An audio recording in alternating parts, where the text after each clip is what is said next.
Welcome to ETV Magazine. I'm Lexi Cuban. And I'm Ethan Wild. First up, we have news. For many in high school, worrying about what they will do after graduation can cause some sleepless nights. It all comes down to the question, do I go for what makes me happy, or do I go for the big bucks? Or can I possibly have both? Reporter Adam Bischoff has the story. Greed, for lack of a better word, is good. Greed is right. Greed works. Money is a resource that affects billions of people in today's world, whether they are upper class, middle class, or lower class. Money plays a constant role in their everyday thoughts, decisions, and actions. Money is translated into worth in many societies. More money equals success, more value, and more worth. But can it become a source of true happiness for those who obtain it? When people are asked to do something, especially something they don't really want to do, and they're given a good amount of money or some kind of compensation for doing it, what they'll generally do is they'll say, I didn't really enjoy it very much. I didn't get much value out of it. I did it for the money. But when they're not given much or perhaps any reward for doing it, they'll start to look for and they'll start to find benefits for themselves. One major group affected greatly by money are high school students. I think it's really stressful for high school students to deal with money because it's like the first time that you really are responsible for your own money. You have to save it for the first time, figure out where you're going to put it, and I mean, your parents can help with that, but it's really on you. Teenagers are required to plan for the future. They also must learn how to work for their income and be responsible for expenses. There's just a good feeling, like you feel better about yourself when you know that you worked hard for that money, and the money that you're spending on other people or on yourself is money that you earned. What ultimately leads you to happiness is the feeling that you are doing something that you consider to be important. Money can buy things that will make you happy. Money can give you the ability to do things that bring you pleasure. Money does not buy happiness. Money does not give you freedom. It does not give you security unless you have the discipline to use it in the right way. If you wanted to make your family happy by like paying off their mortgage or their debts or buy them a new car, like that's going to really help them, then that's going to be happiness for them. So in some ways, money does buy happiness. For ETV Magazine, I'm Adam Bischoff. Martin Luther King Jr. Day is a day set aside to celebrate an important man and try to build on his positive legacy. For some at EHS, giving back to the community was their way to honor that day and make an impact. The most important work I've ever done in my whole life. Habitat's program allows families with modest incomes to be able to afford to own their own home, and they become financially stable for the rest of their lives. So the volunteers that are helping today will help 2 families to have a safe, affordable place to live for the next 25 years. And that's a gift that really has a great impact for them and for their children. I think it's a great way for everybody to just come together and help one another out and serve for a great cause. These people that we are building a house for is people who work hard in the community and volunteer a lot. It makes you feel good inside, and you feel connected with the community and you meet new people too.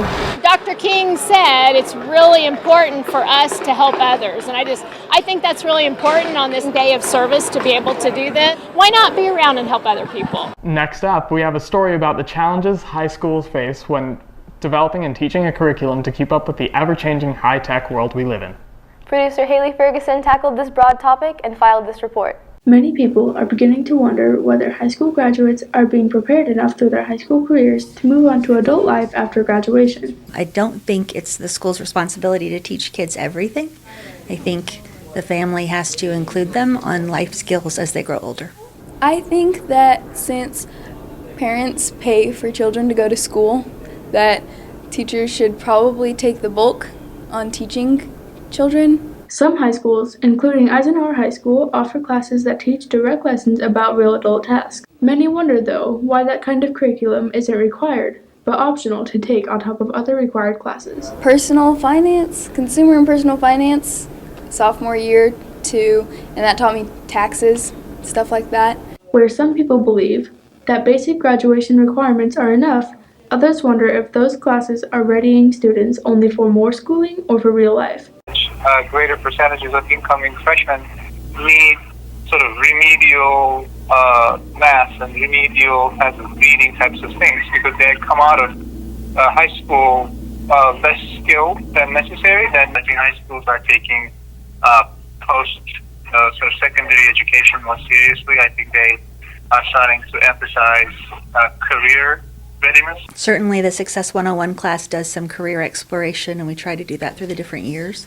So that helps a little bit. In high school, you can have cool grades and good grades and whatever test scores and stuff like that. But if you're really not learning, you don't show it in college because you can't survive. For ETV Magazine, I'm Haley Ferguson.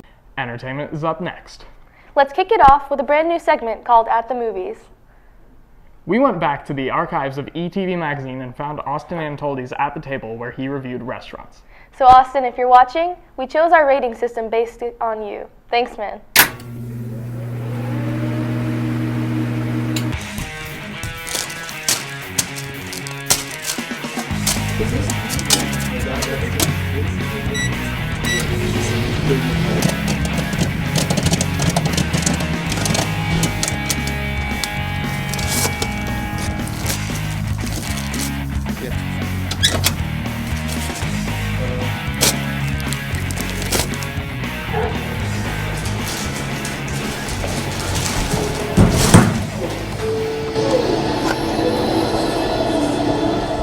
Listen to me. I'm only gonna say this once.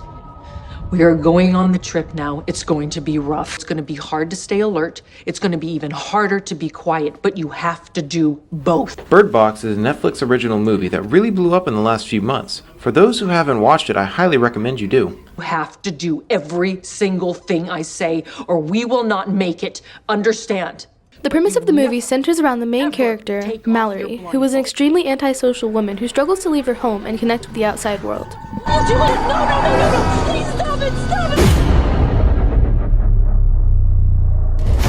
This psychological thriller has many amazing design choices. One of my favorite things within the movie is that they don't show whatever is responsible for everything. And by not revealing the way the monsters looked, they put you in the same situation as the rest of the main cast. You guys, there's something wrong!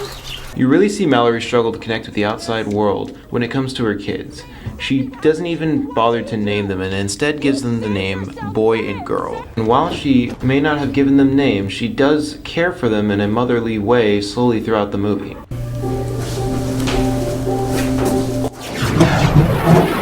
So what'd you think of that movie, Lexi? It was great. The ending almost had me in tears. I don't know about the tears part, but I definitely did like how all the characters came full circle. I mean, the way Sandra Bullock played too was amazing, but just the way her character and like Tom and the kids, how they all came full circle in the end, I mean, it just really worked out. Yeah, definitely. The character arc was really good. I also really liked the way that you were in their shoes the whole time. Mm-hmm. So anytime that they discovered something new, so did you. It just kept me in suspense. Yeah, I mean, just there's no other movie who's actually, pulled that off correctly, and it just really amazed me. While the movie isn't perfect, it really does pull off what it does best. Definitely. So, are you ready to rate it? I guess I am. All right. What do you give it? I'd say probably about 8 out of 10 Sandra Bullocks. All right. That's pretty good. I think I'm going to give it a good 10 out of 10 Toms. 10 out of 10? That's a pretty high rating. It is. I really loved it. Okay, well, I don't know what that says about anything about the show, but that's all we've got for At the Movies today. I guess we'll see you guys next time. All right.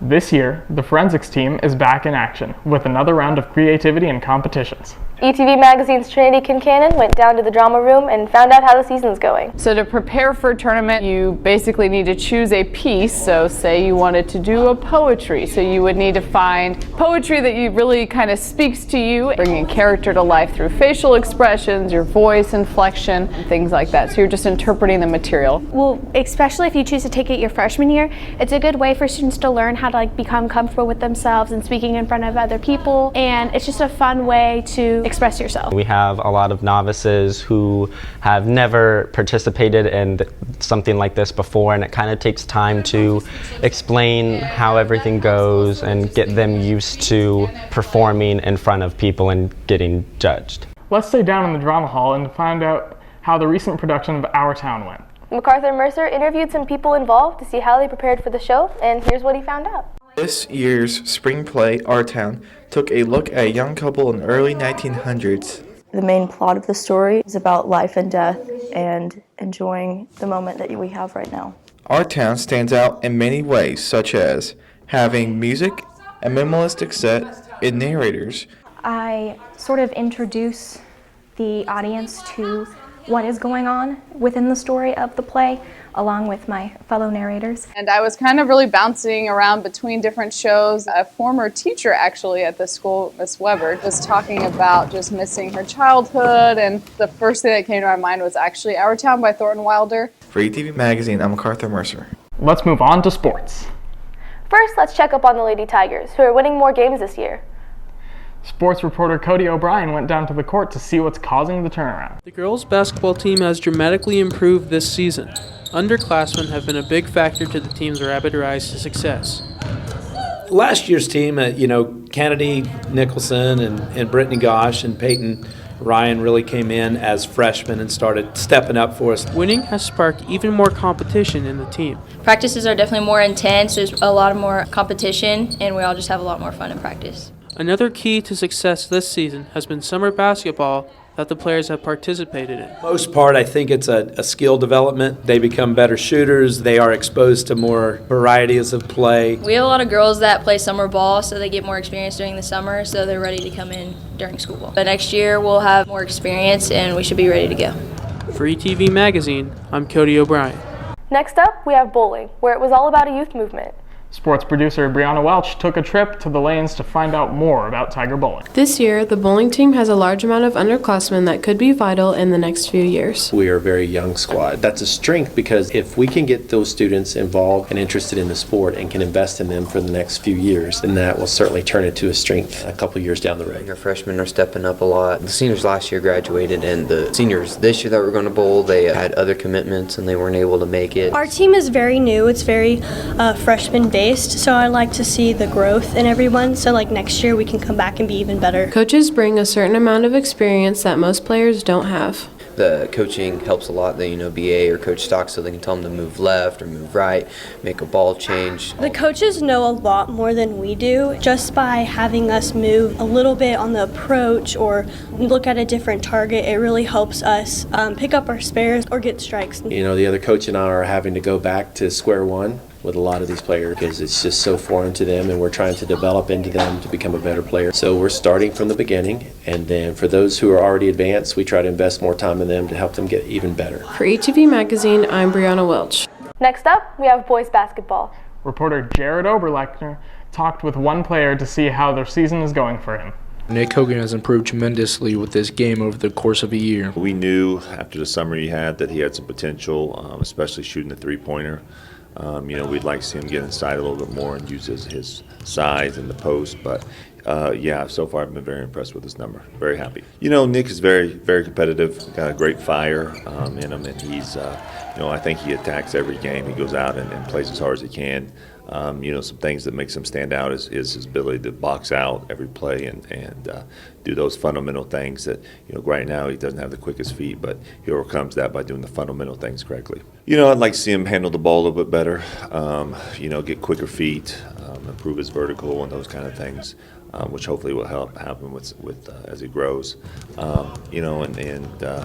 just be able to shoot off the bounce a little bit better, make himself a more complete player. Not right now, he's mainly a three-point shooter for us. So Hogan put up only 0.5 points a game as a freshman last year, but has gotten more playing time this year and has put up near double digits in points and rebounds this season. A lot of my rebounding, I played with an upper age group, and from what I did, I was just setting screens, grabbing rebounds, and it really helped me translate it over this year. I mean, it's a little bit of both, but mainly I think getting the experience and feeling how physical kids are and getting a feel of the game. Yeah, definitely just playing. Well, obviously one of my roles is playing defense and rebounding. That's everybody's role, but I mean I score a little bit, but mainly playing defense, getting rebounds, and being kind of one of the bigger men on the team. Teammate Jordan Vincent says he makes a big impact from behind the three-point line on offense and takes a lot of charges to help us on the defensive end. For ETV Magazine, I'm Jared Oberlechner.